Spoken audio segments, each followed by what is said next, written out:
About a year and a half ago, my wife and I decided with very little experience we wanted to renovate an old house.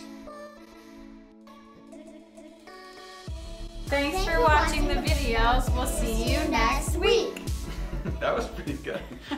Hey everyone, I just wanted to do a little bit of before and afters, or I guess we would call this before and during. This is a little room that was off of one of the bedrooms. Probably a 130 square foot room. The only way to access it was through this door, which was in bedroom number 3. And we were thinking that this was the only room upstairs that we could turn into a big bathroom. Because that's one of the things we wanted to do, was a big bathroom upstairs.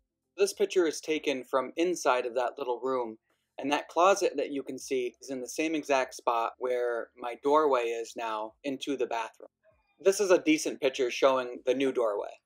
This is a really good before picture of that little room. Look how low those ceilings were. You can see with what we did, we raised the ceiling up quite a bit. Let's look at that old picture one more time. This is a before picture of the old bathroom that was at the top of the stairs to the left. It was very small. It was very pink, and it just had to go. It obviously doesn't look at all the same, but currently it's just this, and someday it's going to be a hallway to the other side of the house. Hopefully that kind of helps explain and show where we were, and then maybe how we got to where we are now. Okay, it's time for this week's video.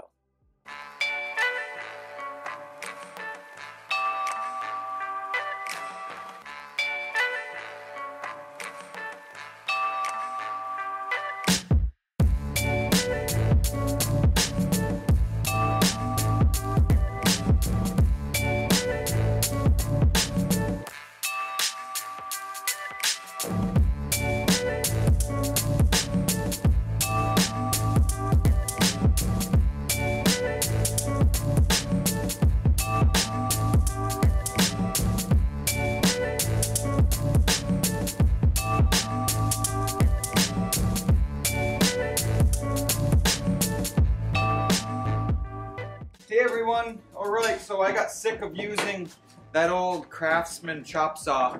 It was quite dangerous, really. The guard was sticky, and it didn't slide very good. It didn't have a lot of power. Lowe's had an early Black Friday sale where you could get this. It's a dual bevel sliding compound saw, whatever. Normally this saw is like $500 or $550. They had it on sale for $350. We knew we wanted something that cut really accurately. I like having these little guards right here that hold your work.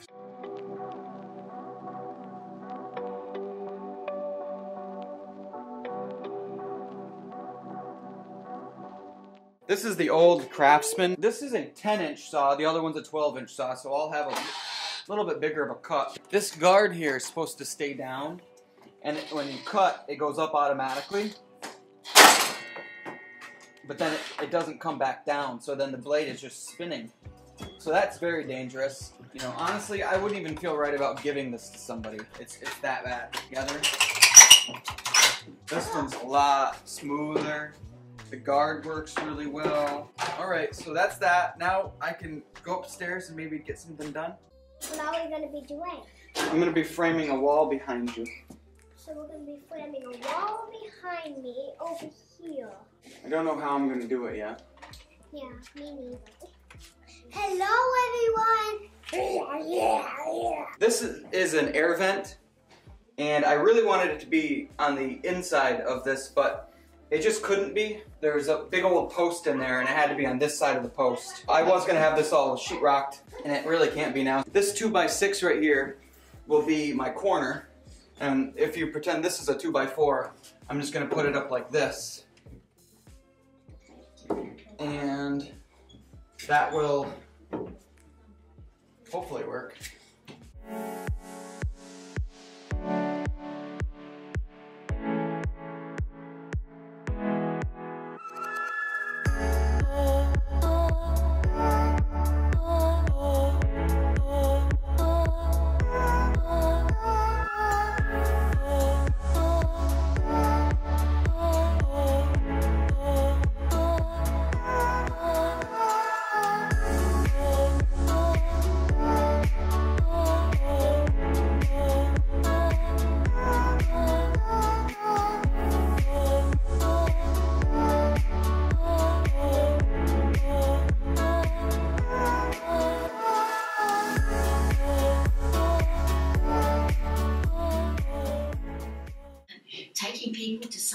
small islands that Gerald could see a long way off. A small plane flew overhead. Gerald looked up and thought sadly, I wonder what it's like to fly. So that little wall there I needed to frame. I still can't do the sheetrock on the ceiling here because I need to put my fan in. And I'm supposed to get that in the mail today, but I haven't gotten it yet. So I think what I want to do is I'm actually going to put the insulation in the walls for this bathroom. I'm going to go around first and make sure I don't need to put up any more like protector plates wherever wire goes through the wall. There's only a couple spots I know I need them for plumbing. If I got that done while we're here, that would be really good. What do you think? I think it's possible. I think it's possible. Say someone used a really long screw, they could screw right through and hit that wire. But if you put the plate there, then you can't. Because you cannot screw through this steel.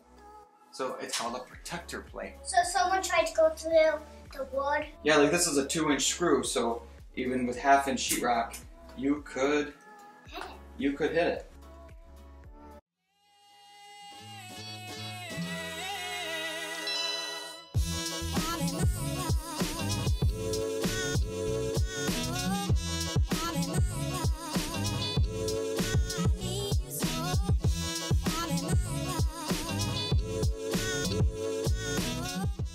Putting this rock wool in the ceiling is adding 23R value, and then I have 2 inches of spray foam on top of that, which has got 14R value, and then I've got 10 inches of blown insulation, which is like an R2 or R2.5 per inch. So we're pretty insulated in the ceilings.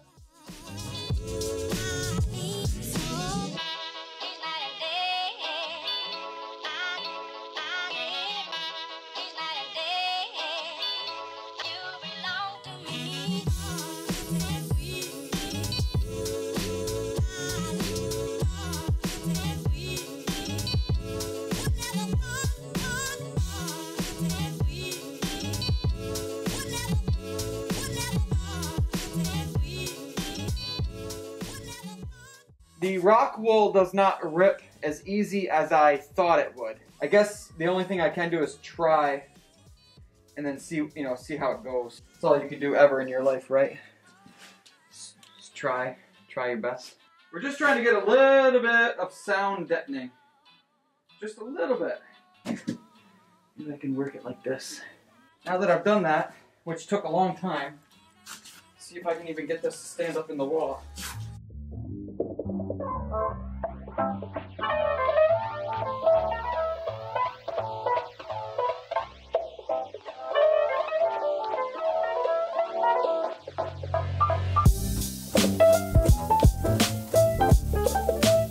When you first walk into the room right here, there's going to be a switch right here for your lights. That's the switch? Yep, your lights and the fan. And the fan? Lights, fan. Yep, I think. You know what's really bad is I actually don't know anymore what goes to what. Ooh, that's kind of scary.